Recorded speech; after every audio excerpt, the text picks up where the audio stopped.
जय हिंद दोस्तों, रक्षित खन्ना के चैनल में आपका स्वागत है। दोस्तों कैसे हैं आप? उम्मीद करता हूं कि आप अच्छे होंगे। दोस्तों आज के इस वीडियो में मैं आपको 4 महत्वपूर्ण जानकारियां दूंगा। कौन सी 4 जानकारियां मैं आपको देने वाला हूं? सबसे पहले मैं आपको उसकी जानकारी दे देता हूं। सबसे पहली जानकारी मैं आपको दूंगा, आ गई खबर, जनवरी 2026 से बढ़ने वाले डीए 60% की घोषणा की। जी हां दोस्तों, जैसे कि दोस्तों आप पीछे थंबनेल में देख रहे हैं, मैंने लिखा हुआ है डीए बढ़ोतरी पर बड़ा अपडेट, बढ़ेगा डीए, मार्च में घोषणा, तारीख का ऐलान हुआ, डीए 60% ही मिलेगा, मिलेगा 60% का पैसा। जी हां दोस्तों एक लेटेस्ट अपडेट आई है कि डीएडीआर 60% की घोषणा कब होगी। जैसा आपको पता है जनवरी 2026 से आपको मिलेगा डीएडीआर 60%, लेकिन घोषणा कब होगी इसकी लेटेस्ट जानकारी मैं आपको आगे दूंगा। फिर दोस्तों एक और मैं आपको जानकारी दूंगा, 2026-27 के बजट में 8 सीपीसी का बजट 0% है, यानी नो एलोकेशन, नो टाइमलाइन। देखिए एक रिपोर्ट, जी हां दोस्तों एक रिपोर्ट आई है जिसमें बताया गया है कि 8 सीपीसी का बजट सरकार ने तय नहीं करा और ना ही बजट में इसकी अनाउंसमेंट करी, लेकिन वेतन आयोग 8 सीपीसी पर काम करेगा। काम के साथ साथ वेतन आयोग का खर्चा पानी चलाने के लिए सरकार ने 23 करोड़ रुपए का बजट दिया है। सरकार 23 करोड़ रुपए का बजट दे सकती है, लेकिन पेंशन का, एरियर का बजट नहीं दे पाई इस बजट में। तो दोस्तों इसी पर कुछ पेंशनर्स ने, कर्मचारी संगठनों ने गुस्सा दिखाया है सरकार पे, गुस्सा हो रहे हैं। तो दोस्तों इसी पर एक छोटी सी रिपोर्ट मैं आपको आगे समझाऊंगा। फिर दोस्तों एक और मैं आपको जानकारी दूंगा, 1 अप्रैल 2026 से नया कानून लागू हो जाएगा। जी हां दोस्तों जो ये बजट पेश हुआ, इसके कुछ रूल्स हैं जिसके तहत आप पर प्रभाव पड़ेगा 1 अप्रैल 2026 से। अब दोस्तों एक नियम चेंज हो जाएगा 1 अप्रैल 2026 से। कौन सा नियम चेंज होगा, पूरी जानकारी आगे दूंगा।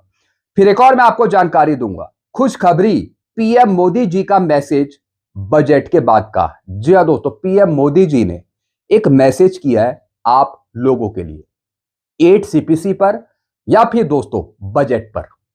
क्या मैसेज किया है आगे समझाऊंगा विस्तार से। तो दोस्तों बस यही 4 जानकारियां जो मैं आपको देने वाला हूं, इसलिए वीडियो में आप शुरू से लेकर आखिरी तक बने रहेगा, मतलब पूरा वीडियो देखिएगा, नहीं तो आपको जानकारी समझ में नहीं आएगी।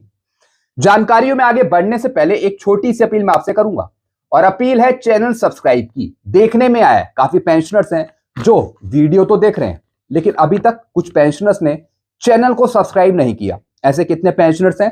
सिर्फ 34%।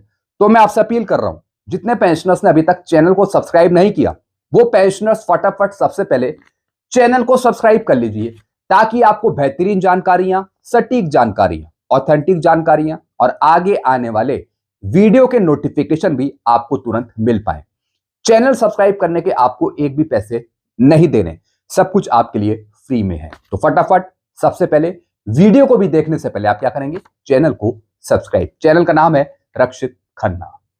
चलते हैं दोस्तों जानकारियों में आगे बढ़ते हैं। सबसे पहली जानकारी मैं आपको दूंगा, जनवरी 2026 से बढ़ने वाले डीएडीआर 60% की घोषणा पर। डीए में 2% की बढ़ोतरी तय। जी हां दोस्तों जो आंकड़ा हमें मिला दिसंबर 2025 का एआई सेपेन का, उस आंकड़े से हमारा डीएडीआर कंफर्म हो गया कि जनवरी 2026 से हमें मिलेगा 60% डीएडीआर। जी हां दोस्तों, यानी सिर्फ 2% की बढ़ोतरी। दिसंबर 2025 के लिए एआई सेपेन के आंकड़े 148.2 पर आए हैं। इसके हिसाब से जनवरी 2026 से गवर्नमेंट एम्प्लॉई और पेंशनर्स के लिए महंगाई भत्ते में सीधे 2% की बढ़ोतरी बनती है। जी हां दोस्तों, 2% की बढ़ोतरी आपकी कंफर्म हो गई है। अब दोस्तों इसकी घोषणा कब होगी, सरकार कैबिनेट मीटिंग कब करेगी? अब दोस्तों यहां पे देखिए, औपचारिक कैबिनेट मंजूरी मार्च 2026 में। जी हां दोस्तों, मार्च 2026 में डीएडीआर आपका डिक्लेयर हो जाएगा। तो दोस्तों इन्होंने औपचारिक घोषणा की बात करी है, कैबिनेट की बात करी है कि कब होगी मीटिंग, मार्च 2026 में। अब दोस्तों मैं यहां पे 2 महीने लेके चल रहा हूं, मार्च 2026 और अप्रैल 2026, या तो मार्च या फिर अप्रैल में सरकार घोषणा कर देगी DADR 60% की। जी हां दोस्तों, तो दोस्तों मार्च और अप्रैल के बीच में घोषणा हो जाएगी सरकार के द्वारा, ऐलान हो जाएगा DADR 60% का। तो दोस्तों एक छोटी सी जानकारी मैंने आपको दी है DADR की घोषणा के बारे में।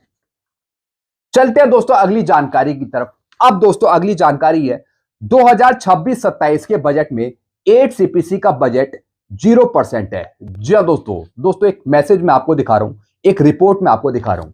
It is a deeply concerning that the 8th pay commission was completely ignored in budget. जी हां दोस्तों, जैसा आपको बताया, जो वित्त मंत्री जी अपना भाषण दे रही थी, बजट पेश कर रही थी, उसमें वित्त मंत्री जी ने 8 CPC के बारे में कुछ भी नहीं कहा और ना ही कुछ ऐलान किया 8 CPC का। लेकिन दोस्तों पीछे से वित्त मंत्रालय की तरफ से, डिपार्टमेंट ऑफ एक्सपेंडिचर की तरफ से वेतन आयोग के लिए 23 करोड़ रुपए का कुछ बजट दिया। और दोस्तों वो बजट था, वेतन आयोग जब 8 CPC पर काम करेगा छोटा बहुत, तो दोस्तों उनके खर्चे पानी के लिए ये छोटा सा बजट दिया। अब कर्मचारी संगठन कह रहे हैं कि सिर्फ 23 करोड़ रुपए क्यों? क्या सिर्फ इतना ही पैसा है सरकार के पास 8 CPC का? पैसा तो ज्यादा होना चाहिए था। अब दोस्तों उसी पर कुछ भड़ास निकाली है पेंशनर से या फिर कर्मचारियों ने, इसकी जानकारी भी मैं आपको भी समझाऊंगा। तो दोस्तों यहां पे 8 CPC का 0 बजट है, वित्त मंत्री ने कोई घोषणा नहीं करी, ऐसा इसमें बताया। It appear the government has made up its mind to delay this process till 2029। जी हां दोस्तों, अब दोस्तों सरकार के इस रवैये से लगता है कि शायद सरकार 8 CPC में देरी करे, 2028 के एंड या फिर 2029 में, ऐसा इन्होंने बताया। It's a high time we stand united and firmly demand our right. जी हां दोस्तों, अब दोस्तों यूनिटी बनाने का समय आ गया है, एकता दिखाने का समय आ गया है, ताकि ज्यादा से ज्यादा विरोध प्रदर्शन किया जाए। फिर दोस्तों सरकार चौकन्नी होगी, फिर आपको जल्द फायदा देगी। अब दोस्तों यहां पे देखिए क्या लिखा है, केंद्रीय बजट में कर्मचारियों की अनदेखी करना निराशाजनक है। जी हां दोस्तों, बजट में हर एक साल सरकार ऐसे ही करती है, कर्मचारियों का ध्यान नहीं रखती, पेंशनर्स का ध्यान नहीं रखती। कर्मचारियों से जुड़ा प्रत्येक मुद्दा बजट से बाहर है, ना पुरानी पेंशन, ना इनकम टैक्स और ना 8वां वेतन आयोग। जी हां दोस्तों, तो दोस्तों यहां पे कर्मचारी संघ भड़ास निकाल रहे हैं सरकार पे, बस निजीकरण पर रहा जोर। जी हां दोस्तों, बिजनेस इस्टेब्लिशमेंट, स्किल डेवलपमेंट, लखपतियां दीदियां बनाना, औद्योगिकरण, बस इन्हीं पर फोकस रहा सरकार का। लेकिन कर्मचारियों के लिए, पेंशनर्स के लिए कुछ भी नहीं बजट में। केंद्रीय बजट से कर्मचारी निराश। जी हां दोस्तों, अब दोस्तों यहां पे डॉक्टर प्रमोद इष्टकान जी है, अब ये लिखते हैं, केंद्रीय बजट से कर्मचारी निराश हुए। भारत सरकार द्वारा नई संसद में पेश हुआ बजट सरकारी कर्मचारियों के लिए निराशाजनक रहा। जहां सरकार इस बजट को भविष्य का बजट कह रही है, परंतु सरकार के कर्मचारियों के या फिर पेंशनर्स के भविष्य के लिए कोई प्रावधान सरकार द्वारा नहीं किया गया। सबसे बड़ी बात कि देश के 1 करोड़ से अधिक सरकारी कर्मचारी व अधिकारी अर्धसैनिक बल सहित पुरानी पेंशन की बहाली की मांग कर रहे हैं, लेकिन सरकार ने इस बजट में कोई घोषणा नहीं करी। तो दोस्तों ऐसा मैं नहीं कह रहा हूं, आप खुद ही यहां पे पेंशनर्स के या फिर कर्मचारियों के मैसेज देख रहे हैं। पेंशनर्स कर्मचारी अपनी भड़ास निकाल रहे हैं सरकार पे कि इस बार भी हमारे लिए कुछ भी नहीं, ना ही पूरा 8 CPC का बजट, ना ही हमारी कोई और मांग मंजूर करी इस बजट में। बाकी दोस्तों आपका क्या कहना है, जरा कमेंट में आप अपने सुझाव विचार रख सकते हैं।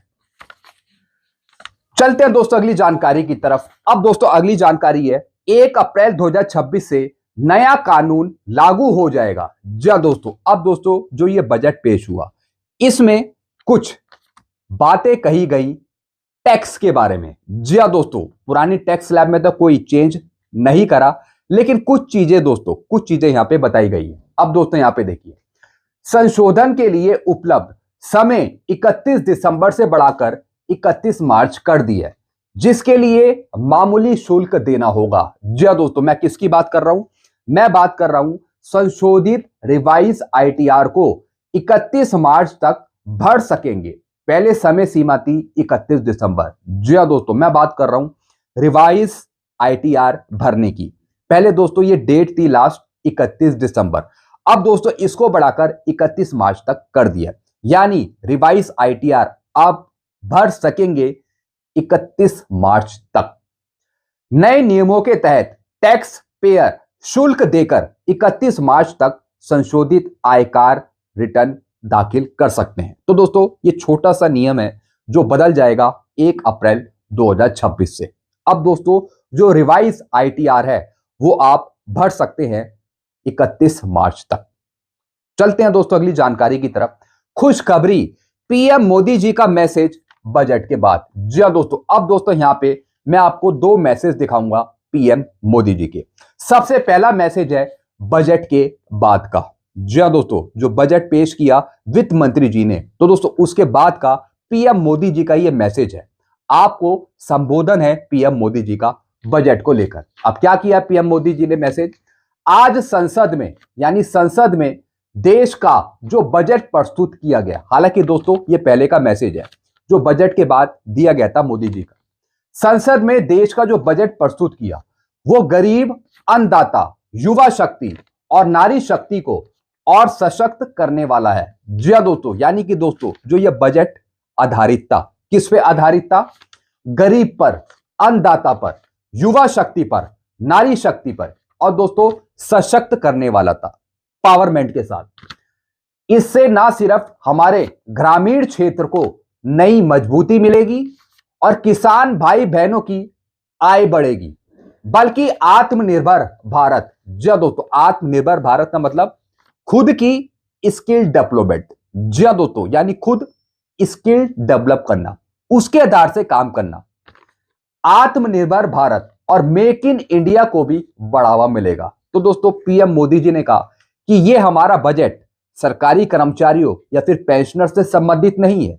ये हमारा बजट देश को लेकर है, देश में रहने वाले जो युवा पीढ़ी है उनको लेकर है, देश में जो महिलाएं हैं उनके लिए ये बजट है, जो बिजनेस इस्टेब्लिशमेंट कर रहे हैं या फिर करना चाहते हैं, जो खुद स्किल डेवलप करना चाहते हैं, उनके लिए ये बजट है। तो दोस्तों मोदी जी का एक ही लक्ष्य है कि 2047 तक देश को एक मजबूत देश बनाना। तो दोस्तों इसी पर यह बजट आधारित है। तो दोस्तों यहां पर पेंशनर्स का जिक्र नहीं है, कर्मचारियों का जिक्र नहीं है। साथ ही साथ दोस्तों पीएम मोदी जी कहते हैं कि हम 8 सीपीसी देंगे पेंशनर्स को या फिर कर्मचारियों को, लेकिन बजट में उसका कोई प्रावधान नहीं है। सिर्फ 23 करोड़ रुपए दिए हैं यहां पे वेतन आयोग के लिए, सिर्फ 23 करोड़। जैसे कि दोस्तों मैंने दोपहर वाले वीडियो में मैंने आपको समझाया था। तो दोस्तों 23 करोड़ रुपए से आजकल क्या होगा। हालांकि दोस्तों बाद में 8 सीपीसी का पूरा बजट दिया जाएगा। और दोस्तों इसी पर पहले पीएम मोदी जी ने मैसेज भी करा था 8 सीपीसी पर। हम सभी सरकारी कर्मचारियों के उन प्रयासों पर गर्व करते हैं जो एक विकसित भारत के निर्माण में लगे हुए हैं। जी हाँ दोस्तों, सबसे पहले मोदी जी आपको धन्यवाद बोलते हैं कि आपने जो पहले जॉब करी, कहीं भी जॉब करी आपने, किसी भी डिपार्टमेंट में, चाहे सेना में करी, कहीं भी करी, तो दोस्तों देश के प्रति जो आपने काम किया, तो दोस्तों वो एक लग्न थी आपकी, पूरी मेहनत से आपने काम किया। तो दोस्तों उसके प्रति इन्होंने यहाँ पे आपको धन्यवाद बोला है। साथ ही साथ जो भी आपने काम किया वो कहीं ना कहीं देश को विकसित कर रहा है। जो भी देश के प्रति जो भी आपने काम किया उससे देश विकसित हो रहा है। कैबिनेट का 8वें वेतन आयोग पर लिया गया निर्णय जीवन स्तर में सुधार लाएगा और उपभोग को बढ़ावा मिलेगा। जी हाँ दोस्तों, यानी कैबिनेट में जो 8वें वेतन आयोग पर लिया गया निर्णय था, अब उससे होगा क्या, उससे आपको बूस्ट मिलेगा, आपकी जीवन गुणवत्ता बढ़ेगी जब आपकी आगे चलकर सैलरी या फिर पेंशन बढ़ेगी। तो दोस्तों पीएम मोदी जी ने कहा कि बजट में कुछ देने का तो प्रावधान नहीं है आपके लिए, पेंशनर्स के लिए, सरकारी कर्मचारियों के लिए, लेकिन आगे चलकर हम 8 सीपीसी जरूर देंगे और उससे आपकी गुणवत्ता बढ़ेगी, आपके जीवन स्तर में सुधार आएगा, उपभोग को बढ़ावा मिलेगा, आपकी प्रोडक्टिविटी बढ़ेगी। तो दोस्तों ये कुछ मैसेज थे जो मैंने आपको समझाए। बाकी आपके अपने विचार क्या हैं इस बजट को लेकर, या फिर इस बजट में पूरा 8 सीपीसी का बजट नहीं मिला, उससे आप क्या समझते हैं, जरा कमेंट में आप जरूर बताएगा। और दोस्तों जो मैंने दोपहर वाला वीडियो बनाया है, मैंने सब कुछ उसमें बताया है कि जो ये 23 करोड़ रुपए दिए गए हैं, ये किस लिए दिए गए हैं, कहां पर ये यूटिलाइज होंगे वेतन आयोग के लिए। आप वो वीडियो जरूर देखिएगा जो मैंने दोपहर में पोस्ट किया था। तो दोस्तों ये कुछ जानकारियां थी जो मैंने आपको यहां पे दी है। बाकी आप अपने विचार सुझाव रख सकते हैं कमेंट बॉक्स में। ऐसी कुछ और नई जानकारी आएंगी तो मैं आपको जरूर दूंगा। ऐसे ही तमाम जानकारियां पाने के लिए आगे भी आप सबसे पहले चैनल को सब्सक्राइब कर लीजिए ताकि आपको वीडियो के नोटिफिकेशन आपको तुरंत मिल पाए। तो दोस्तों वीडियो को मैं खत्म करता हूं। वीडियो को तो आप शेयर कर दीजिएगा ग्रुप में, और दोस्तों चैनल को आप सब्सक्राइब कर लीजिए। चैनल का नाम है Rakshit Khanna. Thank you so much.